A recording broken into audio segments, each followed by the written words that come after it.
Hey guys, what's going on? John here from What's Spinning. Starting off reviews off strong. This is gonna be our first real video review on the channel.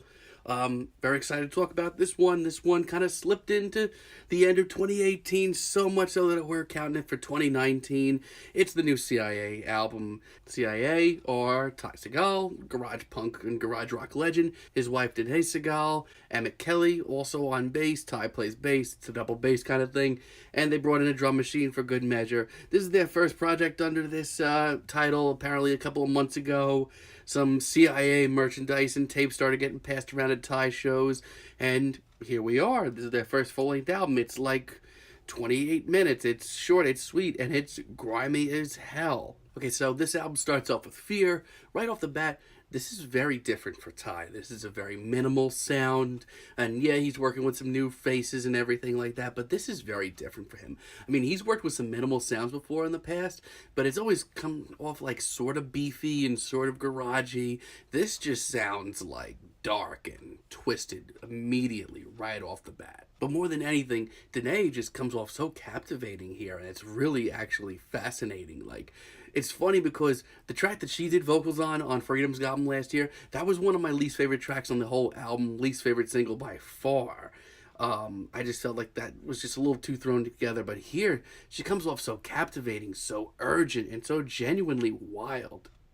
Like, it's loaded with aggression and it's loaded with personality. And yeah, it's not clean, it's not very nice to listen to, but it is exciting as hell. And this whole time we have this like very chilly drum machine like pattering in the background. It makes for one hell of an exciting introduction to the C.I.A. sound. Then we have Reputation, and around this time it's kind of clear that this is a very old school punk album, and not even like old school in like a sort of throwback kind of way. Like, this sounds like a weird tape that you would have picked up at a show in the early 80s. Like, it is very DIY sounding. And honestly, as far as like one sound goes that this trio plus a drum machine has, this is their sound. And like, what a presence Danae has here on vocals. Like, this came out of nowhere. Like, I didn't think that she could pull this off, especially after being kind of, you know, iffy on her performance on her Freedom's Goblin track. Like, here, some of like the vocals that she does during the verses, they're so like low key and they're so chilling, and it just rises and rises and all of a sudden explodes through this chorus.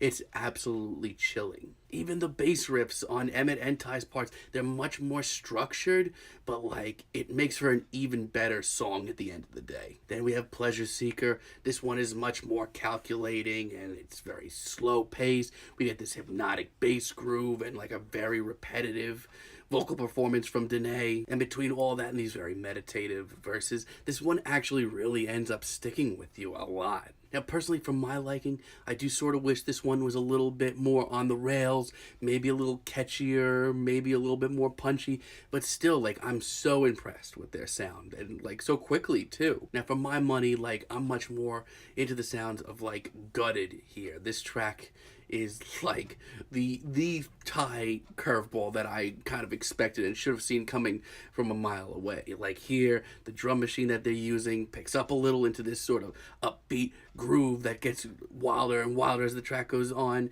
and Ty and Emmett on bass are working with this funky lick. It's a legitimately really, really, really fun tune. And then, of course, Danae's vocal performance here is one of her more freakier and wilder. It adds literally just a little bit of fun that this album sort of needed at this point. Like, this is simple, this is punk by the books, and something I didn't know that Ty really had in his system. He's done this before, sort of, with like Ty Segal Band, even though that was a little bit more like metal oriented, but still, like, it's just such a testament of what he can do when he sits down for a couple of minutes and really thinks up a sound. The very tight performances here roll on with Sedition, and I mean tight. Like, I emphasize the word tight because this one sounds claustrophobic as hell. It feels like here that like you're literally like on like there's like a bass on each side and they're just coming at you constantly here. Now, this one, honestly, it's not my favorite track here. I think it's okay. Danae here, like, her performance is solid and all, and it's still very captivating. But for me, the instrumental here is just a little bit too hard to place. Like, the bass riff as it goes on, like, both of them, they just seem alive and, like, really hard to place, and not even in, like, an exciting way.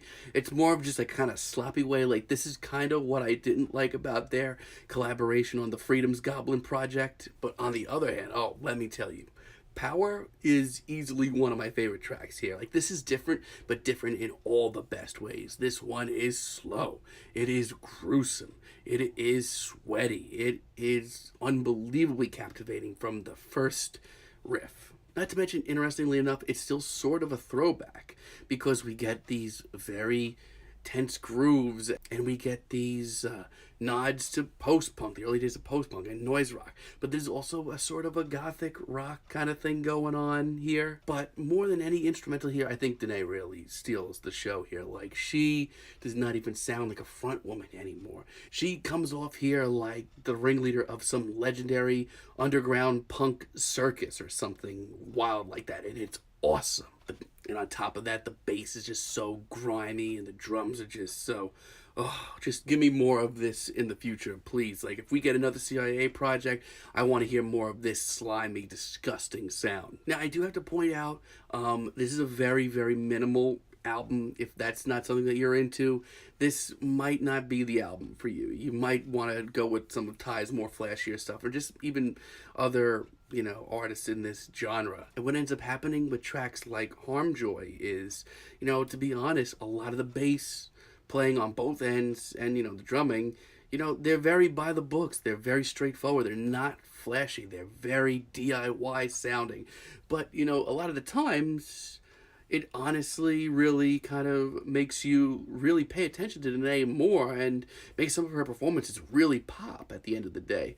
But on Harmjoy, like, even her performance here is a little bit too straightforward for my liking, to be honest. Like, here, the chorus, it does come off very grisly, and I do like how aggressive this track is, but still, I do think that some of the more catchier tracks here, even if it's just like a simple twist here and there, come off a lot better. Like, for example, on Oblivion, this is exactly where I want to hear these guys. The bass riffs are just chugging constantly, rapidly, and the drums are just so cold and calculating. This is an awesome sound. Danae goes back to her most charismatic performances here. She sounds like a wild woman here, and she sounds amazing. But, like, here, like, it's catchy, but just enough, like, to be a little, like, memorable in, like, some parts. Like, it's not, like, a radio-made rock song by any means, but it's just enough to make it a little bit memorable. And Danae sort of just throws in this sort of just well-placed cynicism that just makes this track pop so well. And then we have, like, SOS here, which don't even get me started. Like, this sort of sounds like Ty Segall band territory. Like, this is an all-out assault. Like, this literally sounds like you have two basses playing at you from side to side, and it's just absolutely destroying you in the best way. Like, it is a fuzzed-out assault. And between all that and this constant buzzing, and Danae is doing this, like, sort of nursery rhyme vocals, like, this is brilliant. Like, this is absolutely where I want to hear them to a T. And on top of that, it just kind of fizzles out after a minute. Like, it's so bizarre, but this is, like, it works so well because these three have built up a sound very quickly, too, and it's really impressive. And yes, this one could have been a little bit catchier, but still, I'm having a blast. And if you want to talk about Grizzly tracks, this sort of finale gunslinger really wraps things up in a big way for the album. Like, Danae in her performance here is giving so much energy that she sounds like she's, like, throwing up every lyric, and it's disgusting, but it is so intense and aggressive, and I love it. And, like, once again, I sort of want to say that I wish this track was catchier, but this is the sort of freakish oddball punk album that I really didn't know that I even wanted right now. So for my rating, I'm feeling the lowest 8 out of 10. Like, I think this album could have been a little bit longer. I think that there were maybe 1 or 2 tracks that could have been catchier. Not to mention, like, this is still Ty and his wife, like, putting together a sound and trying to iron out some of the kinks. Like, imagine if they did another 2 albums with this. But because this is Ty and he's a workhorse, and he's done this with numerous different projects over the years, he's probably never going to do anything with the C.I.A. ever again. This is probably just going to go down as a one and done, which isn't bad because this album is really good, but I do sort of hope that he does more with this in the future. But what did you guys think? If you listened to this new C.I.A. project, let me know in the comments below. If you enjoyed this review, give us a like, give us a subscribe, and let me know what you guys want me to talk about coming down the pipe. If there's an album that you want me to talk about, let me know. I'll gladly chat about it. Until then, don't forget to like and subscribe. See you guys soon.